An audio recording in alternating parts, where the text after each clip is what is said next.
Episode 58 of the Digimon Adventure reboot gives us an opportunity to catch up with TK and Kari on their solo quests for the crests, but beyond that, I can't say much about this episode because I have not seen it yet. I'm taking a little personal holiday this weekend, and I didn't think it was fair to me or the friends I'd be with to stop what I was doing mid-trip to watch and review Digimon, so instead, I will release the standard episode review on Tuesday, and in today's video, I'm going to dip into the DigiKnow Q&A bucket and answer some of the burning questions you submitted on Twitter, on my last video, and on my community post. If you have questions for me, whether it's about Digimon, YouTube, or other hobbies or favorite media, comment on this video and I'll address them in a future Q&A video. But getting into this Q&A round, Based Digimon asked the burning question, the all-important question, favorite Digimon and why? Bill Cypher fan also asked a similar question, who would be your partner Digimon and why? So I'll answer both. I think it's a tie for me between Vmon and Terriermon. If I really had to choose one, I would choose Vmon because of his armor evolutions. I really love these variations of Vmon far more than any Terriermon evolution, though I like those too. Everything from these two Digimon's design to personality to relationship with their partners are really what I love about Digimon. I think these are perfect character designs, and it's no wonder I like the Digimon movie so much and why I really like the third part, aka Hurricane Touchdown, because we have just a ton of Vmon and Terriermon interacting with each other in that part. In your opinion, which DigiDestined improved the most in their reboot incarnation? You can interpret this however you want. I think the two top contenders that come to mind are Mimi and Joe, but I'm gonna go ahead and say, in my opinion, 2020 Mimi is the choice. She's such a fantastic character and a big improvement over 1999 Mimi,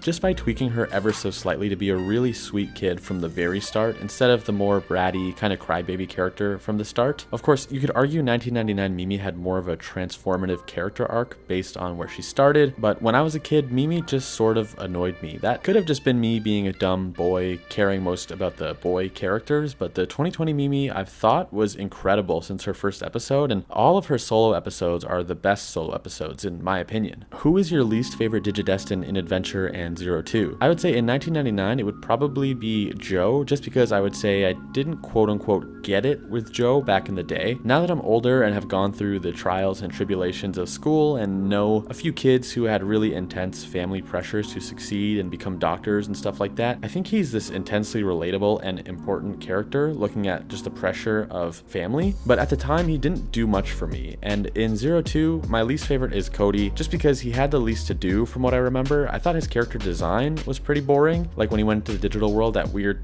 sweater thing, though I did like Armadillomon and Digimon a lot. Best episode and best evolution scene so far in the reboot. I think episode 24 will go down as a landmark episode of Digimon 2020. It became my most popular video review, and I think nobody expected the show to get that intense animation or story-wise. In some ways, I don't know if the show ever lived up to the highs I felt after that episode, where I thought this was a new era for Digimon, but I haven't fully collected my thoughts on that particular point. Maybe that's a video for another day. But I might actually give my favorite episode award to episode 8, honestly. This was the one where the team first fully united minus TK and Kari. Matt was in that cool cloak and there were no new partner evolutions. It was purely a character-driven episode that showed Matt learn to be a team player and really showed us, our core cast of characters, collaborating as a unit for the first time. It was an awesome episode that I think we overlooked because of how early in it was. I recommend going back and watching that one if you don't quite remember why I like it so much. Best evolution sequence. I think the answer is probably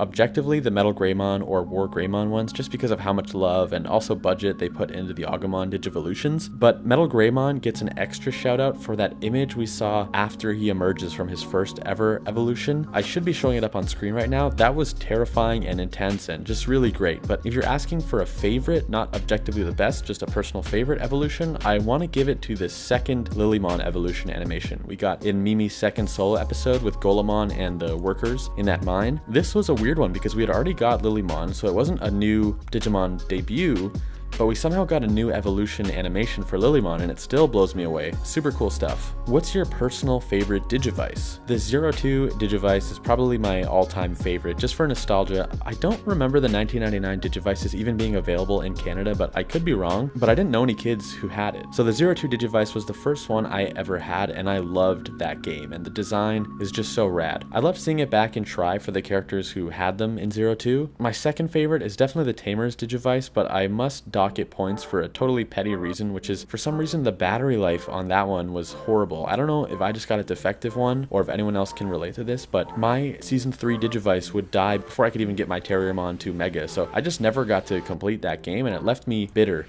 nearly 20 years later. Did you enjoy Digimon Cyber Sleuth and Hacker's Memory? Yes, absolutely. So I haven't actually played Hacker's Memory yet, although I have it purchased and downloaded on my Switch. I played Cyber Sleuth back in 2016 and it blew me away. I absolutely loved it, and I often tell friends that a part of me wishes they could take that story and adapt it into an anime series / season, because premise was very cool in my opinion. A really mature Digimon story, and I've been craving a Digimon anime with more adult or teenage characters, especially after how much I loved Last Evolution Kizuna. I want to play Hacker's Memory. I just got my Switch Joy-Cons back because they had that horrible Joy-Con drift, so maybe now that I have working controllers again, I'll hop into Hacker's Memory soon. Do you think a new form of Omegamon will show up before the last episode, and will Gatomon and Patamon get their Angel Mega forms? Yes and yes. I think Omegamon Alter S is definitely happening. Between the fact we have Crest-Garurumon and Blitz-Greymon, and the fact Omegamon was used in episode 2, the truth is ending the series with a final battle that involves a Digimon we've already seen, aka just vanilla Omegamon, is just not really good enough. I don't mean that in like an elitist or